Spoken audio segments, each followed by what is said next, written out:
નમસ્કાર વિદ્યાર્થી મિત્રો, તપોન ગ્રુપ ઓફ સ્કૂલ સંચાલિત આપણી યુટ્યુબ ચેનલ તપોન સાયન્સ એકેડમીમાં હું શિલ્પા મેમ આપ સર્વે વિદ્યાર્થીઓનું હાર્દિક સ્વાગત કરું છું. JEE NEET 12th science chemistry chapter ધાતુ કર્મવિધિ લેક્ચર 10. ચાલો, લાસ્ટ વિડીયો લેક્ચરની અંદર કોપર જે છે બરાબર, એ કોપરનું નિષ્કર્ષણ આપણે ફિનિશ કર્યું હતું બરાબર. હવે આજે આપણે આગળ જોઈશું. નોર્મલી કોપર માટે થોડુંક હજી બાકી છે, જે પહેલાં આપણે જોઈએ. નોર્મલી કોપરના નિષ્કર્ષણ માટે બે પદ્ધતિઓ યુઝ થાય છે બરાબર. કોપરના નિષ્કર્ષણ માટે બે પદ્ધતિઓ વપરાય છે. ચાલો, એમાં એક જે છે એને કહેવાય ભીની ધાતુ ક્રિયાવિધિ, ભીની ધાતુ કર્મ વિધિ બરાબર. અને એક જે છે એને કહેવાય સૂકી ધાતુ કર્મવિધિ, સૂકી ધાતુ કર્મ વિધિ. રેડી? હવે ભીની અને સૂકી ધાતુ કર્મવિધિ જે છે એમાં ફેર હું છે એ કહી દઉં તો ભીની ધાતુ ક્રિયાવિધિ જે છે એ નીચી જાતની કોપરની કાચી ધાતુ માટે વપરાય છે, કોપરની કાચી ધાતુ માટે વપરાય છે બરાબર. જ્યારે સૂકી ધાતુ કર્મવિધિ જે છે એ ઊંચી જાતની કોપરની કાચી ધાતુ માટે વપરાય છે, કાચી ધાતુ માટે વપરાય છે. રેડી? ચાલો આગળ વધ્યા. નોર્મલી આ જે છે નીચી જાતની કાચી ધાતુ, એમાં 2% આસપાસ કોપર હોય છે, ખાલી 2% આસપાસ કોપર હોય છે. એટલે બહુ લો લેવલનું કોપર કહેવાય એમાં બરાબર. એટલો જથ્થો ઓછો કહેવાય, બહુ ઓછો આસપાસ કોપર હોય છે. રેડી? જ્યારે અહીંયા 24% કે 25%ની આસપાસ કોપર ધાતુ કાચી ધાતુમાં હોય છે. રેડી? આ ટાઈપની કન્ડિશન નોર્મલી છે. હવે આજે છે એનું બીજું નામ છે હાઇડ્રો ધાતુ ક્રિયાવિધિ. શું? હાઇડ્રો ધાતુ કર્મ વિધિ. રેડી? હાઇડ્રો ધાતુ કર્મવિધિ જે છે એમાં નોર્મલી રસાયણોની મદદથી આખું કામ કરવામાં આવે છે, રસાયણોની મદદથી. જ્યારે આ જે છે એ ઊંચા તાપમાને થાય છે, ઊંચા તાપમાને. અને એમાં કેમિકલ નો ડાઉટ યુઝ થશે બરાબર, પણ અહીંયા લિક્વિડ ફોર્મમાં કેમિકલ લો ટેમ્પરેચરે યુઝ થશે, જ્યારે અહીંયા ઊંચા તાપમાને આખી પ્રોસેસ થશે બરાબર. ચાલો, જેમ કે અહીંયા આની વાત કરું તો રસાયણનો ઉપયોગ થાય છે, લીચિંગની પ્રક્રિયા આપણે જે જોઈ ગયા એ H2SO4 બરાબર છે, એનો લીચિંગ એજન્ટ તરીકે યુઝ થાય છે, લીચિંગ એજન્ટ તરીકે વપરાય છે બરાબર. અને એમાં વિદ્યુત વિભાજનથી કેથોડ પર કેથોડ પર કોપર જમા થાય બરાબર. કારણ કે કોપર જે છે એ કયા ફોર્મમાં આવી જશે? CuSO4. પછી તો તમને ખબર જ છે કે વિદ્યુત વિભાજન કયા વે કરવાનું. રેડી? તો અહીંયા તમે જોઈ શકતા હશો, મેં કીધું એમ H2SO4 એમ ઉમેરશો ને એટલે કોપર બની જશે CuSO4. ઓકે. અને આપણને ખ્યાલ છે કે CuSO4 જે છે એક્વિયસ, એનું વિદ્યુત વિભાજન કરો તો કેથોડ ઉપર કોપર ધાતુ મળે. હવે આમાં શું, તો આપણે જે CuFeSO4 જે છે Cu2FeS કોપર પાયરાઇડ બરાબર છે, એમાંથી જે નોર્મલ મેથડથી મેળવાય ને બસ એ જ તે નોર્મલ મેથડ. રેડી? તો નોર્મલ મેથડથી આ પ્રોસેસ જે છે બરાબર એ કરવામાં આવે છે. ચાલો આગળ વધીએ.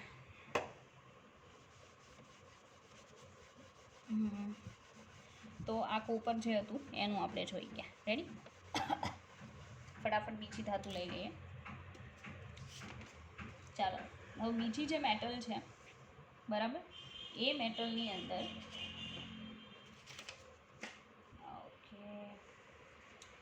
બધી કાચી ધાતુઓ જે છે બરાબર છે એ નોર્મલી છે આપણી પાસે.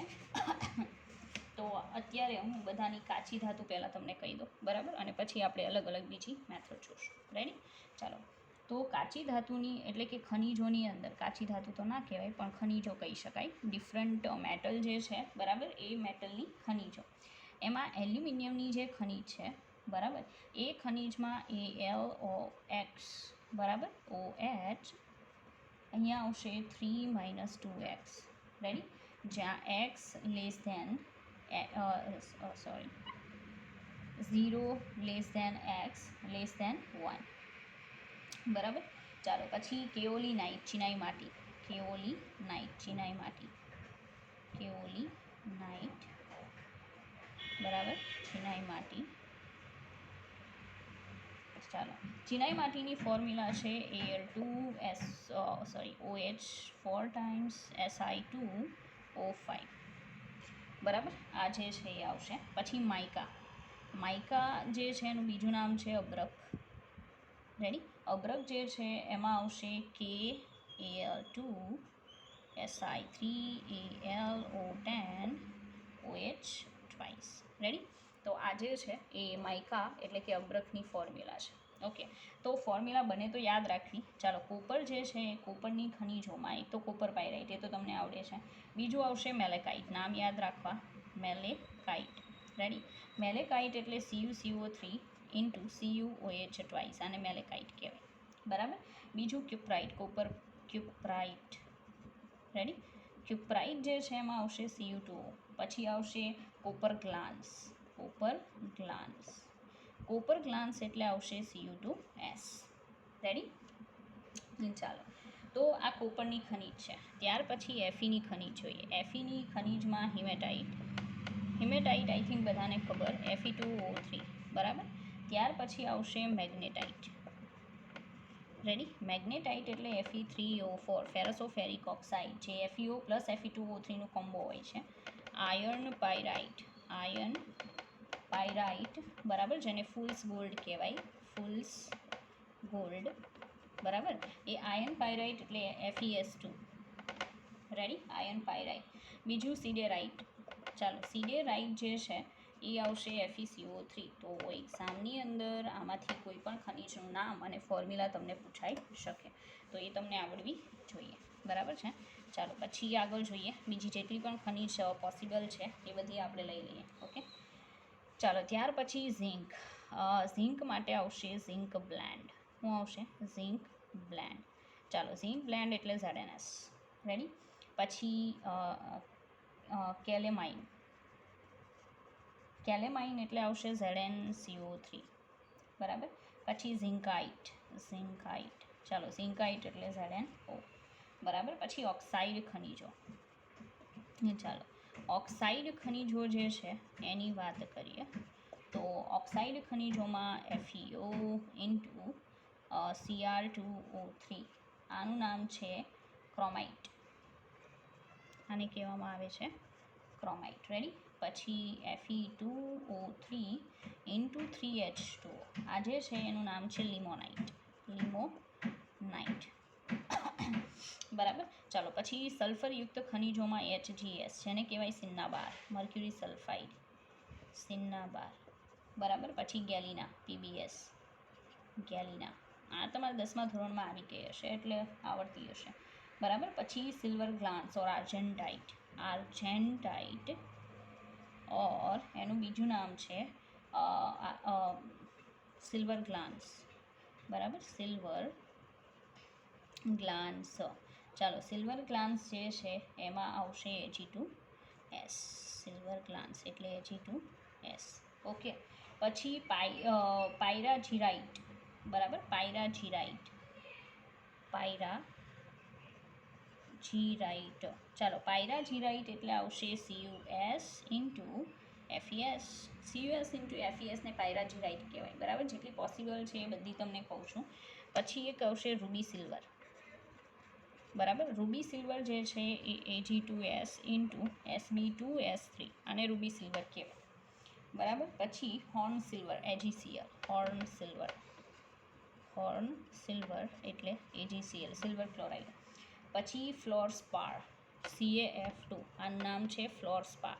ફેલ્ડસ્પાર નહીં હોય, એ અલગ છે, ફ્લોરસ્પાર, ફેલ્ડસ્પાર અલગ છે. ચાલો, પછી કાર્નેલાઇટ, KCl into MgCl2 into 6H2O, આનું નામ છે કાર્નેલાઇટ, કાર્નેલાઇટ. રેડી, પછી કાર્બોનેટ ખનિજોમાં એક ડોલોમાઇટ છે. ડોલોમાઇટ યાદ રાખજો, કાર્નેલાઇટ યાદ રાખજો, બરાબર. ડોલોમાઇટમાં આવશે CaCO3 ઇન્ટુ MgCO3, રાઈટ. પછી સેરુસાઇટ એટલે આવશે PbCO3 અને એંગ્લેસાઇટ, બરાબર. એંગ્લેસાઇટ એટલે આવશે PbSO4, રેડી. તો આ બધી જે છે એ કાચી ધાતુ છે, હજી પણ છે જે આપણે જોઈ લઈએ. ઓકે, ચાલો. તો જોઈએ ધીરે ધીરે. એમાં સલ્ફેટ ખનિજોમાં આવશે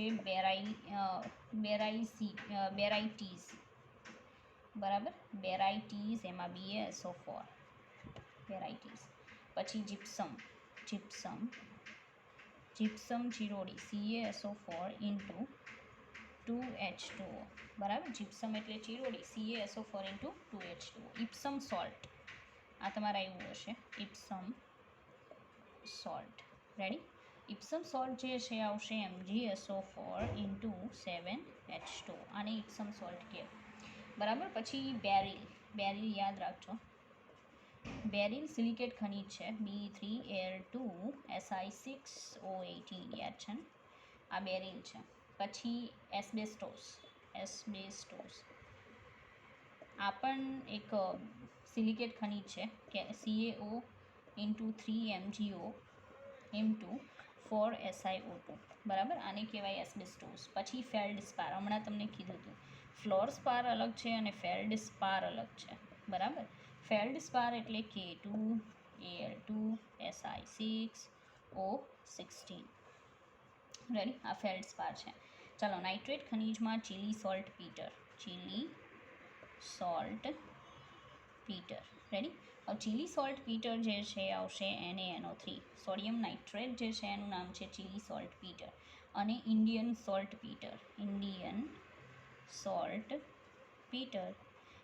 સોલ્ટ પીટર એટલે આવશે KNO3, રેડી.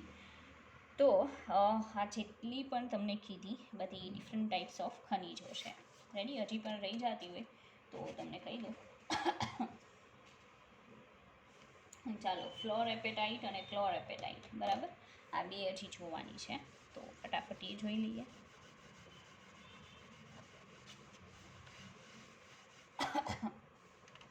ચાલો, ફ્લોર એપેટાઇટ,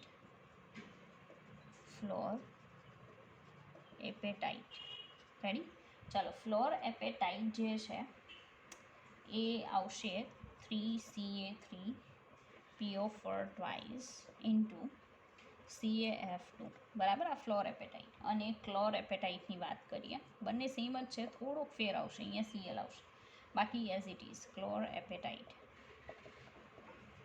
બરાબર. ક્લોર એપેટાઇટ એટલે Ca3PO4 twice into CaCl2, ready. આ ક્લોર એપેટાઇટ ઉપરનું ફ્લોર એપેટાઇટ. અને પછી ટર્ક્યુએસ, આ ખનિજનું નામ છે, બરાબર. Al PO4 into AlOH thrice into H2O, ready. Turquoise. પછી વિવિયનાઇટ,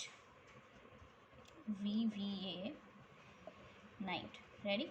વિવિયનાઇટ છે એ આવશે Fe3PO4 twice into 8H2O, ready.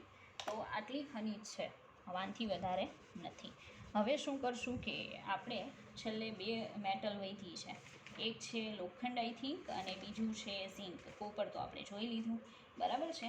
તો લોખંડ અને ઝિંકની જે પણ પ્રોસેસીસ છે એના ઉપર આપણે ફોકસ કરશું. પણ એના માટે મારે પહેલાં એક પ્રોપર એના માટે રિએક્શન્સ ફાઇન્ડ કરવી પડશે, બરાબર. તો જસ્ટ 2 મિનિટ. ઓકે,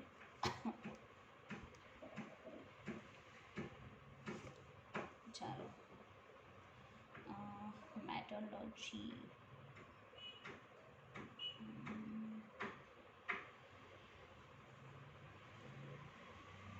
ઓકે, ચાલો. તો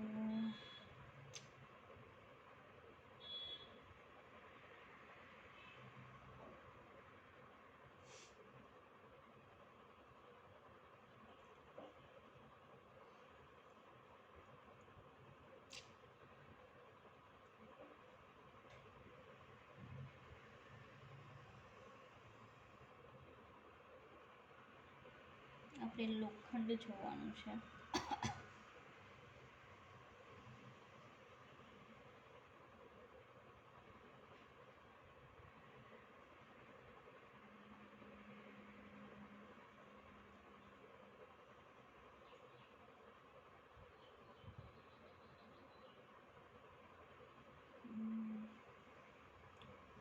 સિલ્વર, ગોલ્ડ, મર્ક્યુરી, ઝિંક,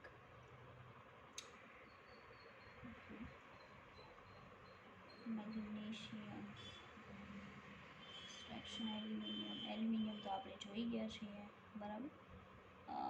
ના બોરોન આપણે જોવાનું નથી, સોડિયમ પણ નથી જોવાનું, તો આપણે ઝિંક પહેલાં જોઈ લઈએ, બરાબર છે. ચાલો, તો પહેલાં ઝિંકનો વારો લઈ લઈએ આજે, કાલે આપણે લોખંડ જોઈ લઈશું, બરાબર. ઝિંક, હવે ઝિંક જે છે એને કઈ રીતે મેળવી શકાય, બરાબર. માર્કર પર પૂરી થવા આવી છે. ચાલો, હવે ઝિંક છે એમાં નોર્મલી માનો કે આપણી પાસે ખનિજોમાં કઈ કઈ હોઈ શકે, તો ઇન્ડસ્ટ્રીવાળા પાસે ઓપ્શનમાં છે ZnS, બીજા નંબરની છે ZnCO3, એક છે ઝિંક ઓક્સાઇડ, બરાબર. તો કેલેમાઇન, પછી ઝિંકાઇટ, રેડી. તો ખનિજોમાં એક છે ઝિંક સલ્ફાઇડ, બીજું છે કેલેમાઇન અને ત્રીજું છે zincite. Okay, now extraction of zinc from zinc plant આપણે ZnSમાંથી જોવાનું છે. એમાંથી ZnS ઝિંક બ્લેન્ડને આપણે એના તરીકે લેવાની છે, કાચી ધાતુ તરીકે, બરાબર. તો ZnSને હું કાચી ધાતુ તરીકે લઈ અને એમાંથી ઝિંક મેળવવાની પ્રોસેસ કરું તો કઈ આવે થશે, બરાબર.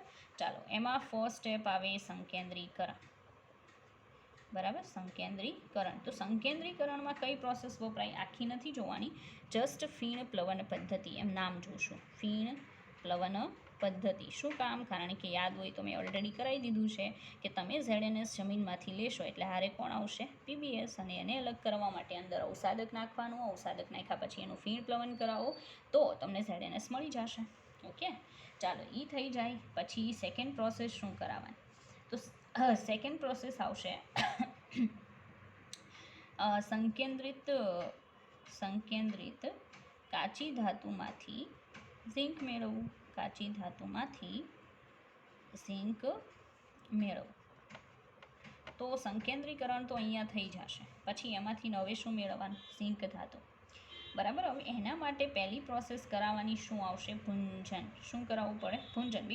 બીકોઝ સલ્ફરયુક્ત કાચી ધાતુ છે તો ડેફિનેટલી ભૂંજન કરાવવું પડશે, બરાબર. તો ઝિંક સલ્ફાઇડ લેશું, ઓક્સિજનની પ્રેઝન્સમાં એને આપણે ગરમ કરશું, રેડી. તો ઓક્સિજનની પ્રેઝન્સમાં જો હું એને ગરમ કરું તો એમાંથી બની જશે ઝિંક ઓક્સાઇડ પ્લસ બનશે સલ્ફર ડાયોક્સાઇડ ગેસ. આપણે ઓક્સાઇડ તો જોતો છે, સિમ્પલ, બરાબર છે. ઓકે, ચાલો, પછી સેકન્ડ થિંગ કે આ રિએક્શન જ્યારે થતી હોય ને ત્યારે એક વસ્તુનું ખાસ ધ્યાન રાખવામાં આવે છે કે બનતું ઝિંક ઓક્સાઇડ એ ઓક્સિજન સાથે પ્રોસેસ કરી અને SO2 સાથે પ્રોસેસ કરી અને ZnSO4 બનાવવો જોઈએ નહીં. અહીંયા +O2 પણ આવશે, બરાબર, 1/2O2. તો મતલબ એમ છે કે આ પ્રોસેસ થતી હોય ને ત્યારે એક વસ્તુનું ખાસ ધ્યાન રાખવામાં આવે કે અહીંયા જે ઝિંક ઓક્સાઇડ બને છે એને આનાથી બચાવવો પડે છે. જો એનાથી નહીં બચાવો તો અંદર શું બનવા મળશે, ZnSO4. હવે ZnSO4 બનશે તો આપણું કામ તો વધી જશે, કારણ કે આપણે તો ઝિંક ઓક્સાઇડ હોય તો ઇઝીલી રિડક્શનથી ઝિંક મેળવી શકીએ, પણ જો ઝિંક સલ્ફેટ બન્યું તો સ્ટેપ વધી જશે, પૈસા વધારે ખર્ચાશે, ટાઈમ વધારે લેશે, બરાબર, અને પ્રોબ્લેમ થશે. એટલે નોર્મલી આપણી પાસે એક ઓપ્શન છે કે આપણે આ ZnSO4 બનતો શું કરવો જોઈએ, અટકાવવો જોઈએ. જો એવું થઈ શકે તો આપણે ઇઝીલી ઝિંક મેળવી શકીએ, રેડી. ચાલો, જોઈએ ધીરે ધીરે કે પ્રોસેસ આગળ કઈ રીતે વધે છે. ઓકે, ચાલો, હવે આપણને ઝિંક ઓક્સાઇડ એટલે કે ZnSO4 બની ગયો છે. માનો કે થોડું ઘણું તો બનવાનો જ છે, ઇન્ડસ્ટ્રીમાં પણ આ કન્ડિશન તો થાય જ કે થોડુંક ZnSO4 બને.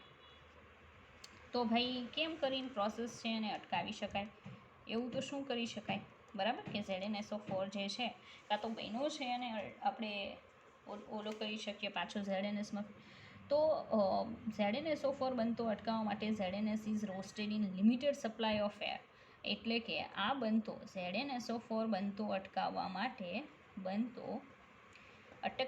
માટે લિમિટેડ એટલે કે મર્યાદિત ઓક્સિજનની હાજરીમાં,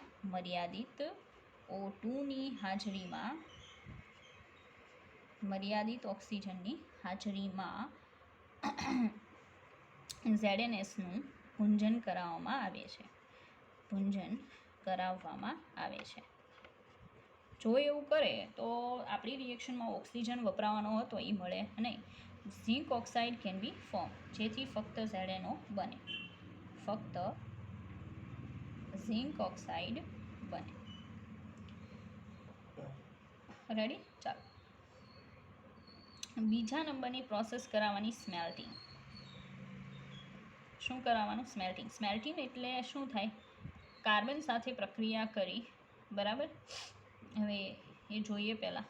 સ્મેલ્ટિંગ જે છે એમાં નોર્મલી ઝિંક છે એનું મેલ્ટિંગ પોઈન્ટ છે 420 ડિગ્રી સેન્ટીગ્રેડ અને બોઇલિંગ પોઈન્ટ છે એનું કંઈક 960 ડિગ્રી સેન્ટીગ્રેડ. સાંભળજો, ઝિંક ઓક્સાઇડ જે છે સબલિમ સેટ 400 અને ઝિંક ઓક્સાઇડ જે છે એ ગેસમાં ફેરવાય છે કંઈક 400 ડિગ્રી સેન્ટીગ્રેડ. સબલિમેટ એટલે ઉર્ધ્વપાતન થાય છે, ઉર્ધ્વપાતન.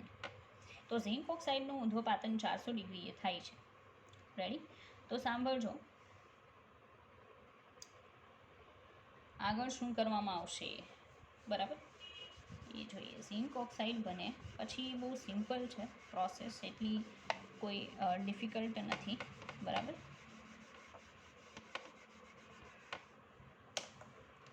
ચાલો,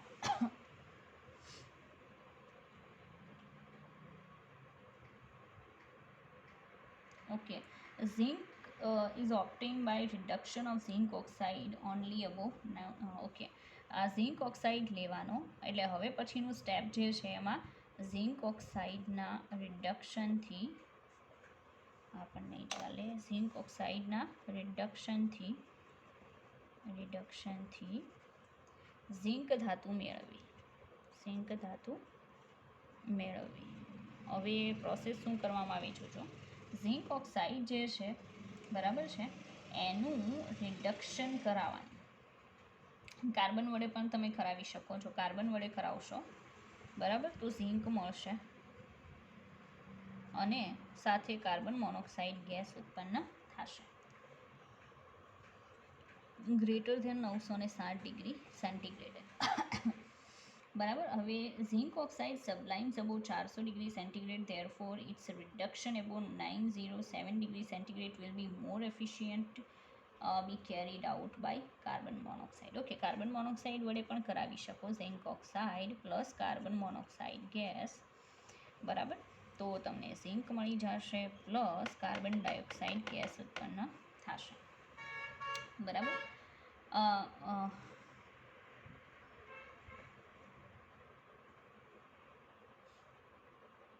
ઓકે, હવે નોર્મલી કન્ડિશન એવી થશે કે ઝિંક જે છે, બરાબર, એનું બોઇલિંગ પોઈન્ટ 960 ડિગ્રી સેન્ટીગ્રેડ, એનાથી ઊંચા તાપમાને આપણે શું કરીએ છીએ, એને ગરમ કરીએ છીએ. તો ઝિંક કયા ફોર્મમાં મળશે બોલો તો? લિક્વિડ ફોર્મ, ઓલા ગેસિયસ ફોર્મમાં. તો ઝિંકની વરાળ, ઝિંકની બાષ્પ જે છે ને, બરાબર છે, એ નળાકારીય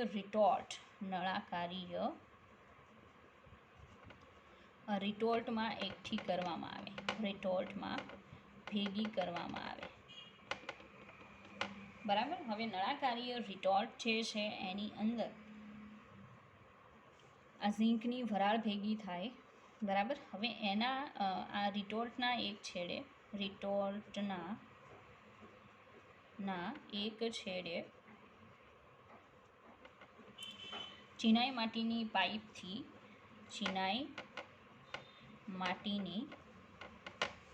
પાઇપથી અન્ય રિટોર્ટ જોડેલા હોય છે, બરાબર. હવે એ અન્ય રિટોર્ટ જે છે ને એ શીતક તરીકે વર્તે છે, શીતક તરીકે વર્તે. બરાબર, શીતક તરીકે વર્તે તો શું થાય? ત્યાં ઝીંકની બાષ્પ ઠંડી પડી અને પ્રવાહીમાં ફેરવાય છે. હવે ઝીંકની બાષ્પ જે છે ઠંડી પડીને પ્રવાહીમાં ફેરવાય એટલે એને એક પાત્ર, બરાબર, લોખંડનું પાત્ર જેને પ્રોલોંગ કહેવાય, બરાબર છે, ઝીંકનું પાત્ર જેને શું કહેવાય? પ્રોલોંગ, નોઝલ પણ કહેવાય, માં એકઠું કરવામાં આવે છે, એકઠું કરાય છે. બરાબર, તો નોર્મલી ઝીંક જે છે એની બાષ્પ ભેગી થાય છે, એને લિક્વિડમાં ફેરવવામાં આવે છે, ઝડપથી ઠંડુ પાડવામાં આવે, બરાબર, એકઠું કરાય છે, આથી ઘન અવસ્થામાં ફેરવાય છે. બરાબર, એના ચોસલા પાડવામાં આવે અને એ જે ઝીંક મળે ને, બરાબર છે, ચોસલા પાડેલું ઝીંક, રેડી, એ ઝીંકને કહેવામાં આવે છે ઇન્ડસ્ટ્રીયલ ઝીંક, અથવા એને સ્પેલ્ટરના નામથી ઓળખવામાં આવે છે. મતલબ એ જે ઝીંક મળશે, બરાબર છે, એ ઝીંકને સ્પેલ્ટર ઝીંક કહેવામાં આવે છે. રેડી, તો ફરી પાછું કે ઝીંક જે મળે છે એને શું કહેવાય? સ્પેલ્ટર. રેડી, સ્પેલ્ટર ઝીંક તરીકે ઓળખવામાં આવે છે. બીજું, ઓકે, વધારે પડતા કાર્બનની પ્રેઝન્સમાં એનું નોર્મલી રિડક્શન કરાવાય છે.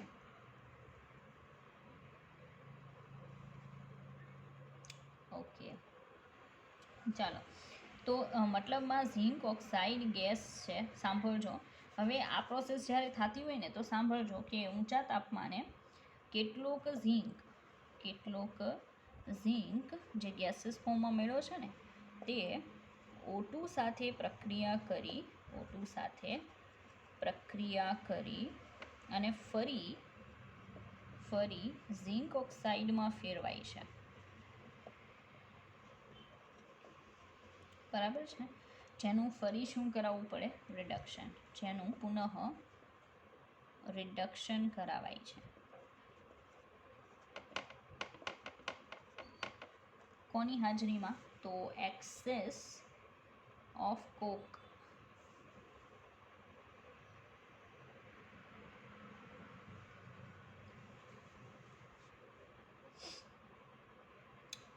ઓકે, કોકની હાજરીમાં એનું રિડક્શન કરાવાય છે. તો ઝીંક ઓક્સાઇડ ગેસ વત્તા carbon monoxide gas, reversible process, અહીંયા 1200 ડિગ્રી સેન્ટીગ્રેડ ટેમ્પરેચર. તો ઝીંક બનશે ગેસ, એ તો તમને પહેલેથી જ કીધું ને કે ગેસીસ ફોર્મમાં જ ઝીંક મળશે, એને ભેગું કરીને ઠંડુ પાડી ઘન સ્વરૂપમાં મેળવાય છે.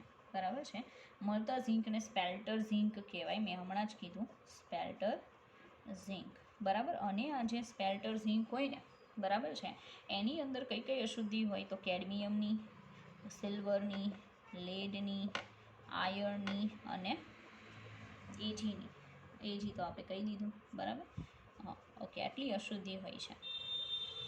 બરાબર, હવે આ બધી અશુદ્ધિ છે એને આપણે શું કરવું પડે? દૂર કરવું પડે, રિફાઇનિંગ કરવું પડે એનું. રેડી, તો 99% ઝીંક ઇઝ પ્યોર ફોર્મ.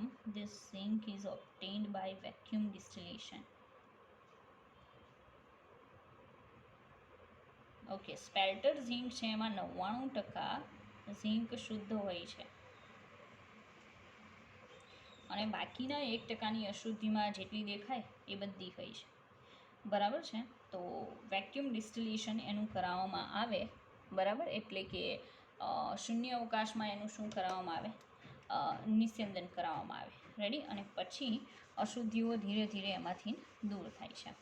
તો અશુદ્ધિઓની જે દૂર થવાની પ્રોસેસ છે એ આપણે નેક્સ્ટ વિડીયો લેક્ચરની અંદર જોશું, બરાબર, ડીપમાં, કે કઈ રીતે જેટલી પણ અશુદ્ધિઓ છે એ બધીને આપણે 1 બાય 1 દૂર કરી શકીએ. અશુદ્ધિમાં તો વધીને કેડમિયમ છે, સિલ્વર છે, બીજું એક એફીની અશુદ્ધિ હતી, બરાબર છે, તો એવી જે અમુક અશુદ્ધિઓ છે એને આપણે દૂર કરવાની જરૂર પડશે. એનું તમારે વિદ્યુત વિભાજન લાસ્ટમાં કરાવવું હોય તોય કોઈ પ્રોબ્લેમ નથી, બહુ પ્યુરિફિકેશન થશે, પણ એ નેક્સ્ટ વિડીયો લેક્ચર. બરાબર. ચાલો.